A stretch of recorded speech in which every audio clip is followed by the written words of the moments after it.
دنیا بھر میں ہائی اسکول کے طالب علموں کی طرح جارجیا کے شہر اٹلانٹا کے ویسٹ لیک ہائی اسکول سے تعلق رکھنے والی دیا براؤن بھی عالمی وبا کے دوران گھر میں رہ کر آن لائن کلاسیں لے رہی تھی، لیکن پھر انہوں نے کالجوں کی ایک فہرست بنانے کا فیصلہ کیا جن میں وہ داخلہ لینا چاہتی ہیں۔ براؤن نے بی بی سی کو بتایا کہ میں نے خود سے کہا چلو نیٹ فلکس کو بند کر دیتے ہیں اور مستقبل کی منصوبہ بندی شروع کرتے ہیں کہ ہمیں کیا کرنے کی ضرورت ہے۔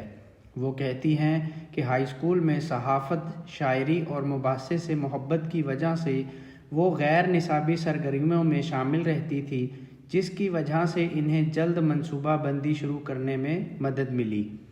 اس نے مجھے اپنی جڑیں مضبوط رکھنے اور یہ سوچنے میں مدد کی دنیا رک رہی ہے لیکن آپ کے پاس اب بھی ایک مستقبل ہے۔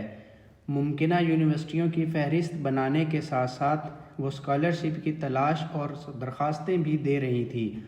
براؤن کا کہنا تھا کہ کالج کی فیس ادا کرنا میرے لیے کبھی بھی ممکن نہیں تھا۔ انہوں نے مزید کہا کہ وہ اپنے والدین کی یہ فکر بھی دور کرنا چاہتی تھی کہ تعلیم حاصل کرنے کے لیے وہ ان کے اخراجات برداشت کریں۔ 4 مہینے کے بعد ان کو یونیورسٹیوں کی جانب سے قبولیت کے خطوط موصول ہونے لگے۔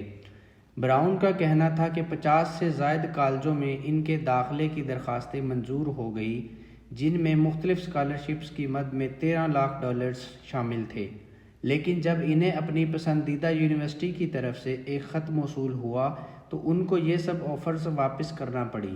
میں نے 70 سے زیادہ اسکولوں میں درخواستیں دی تھی، لیکن ڈیوک یونیورسٹی میں ابتدائی داخلے کے بعد مجھے بہت سے اسکولوں کی جانب سے کی گئی آفر سے دستبردار ہونا پڑا۔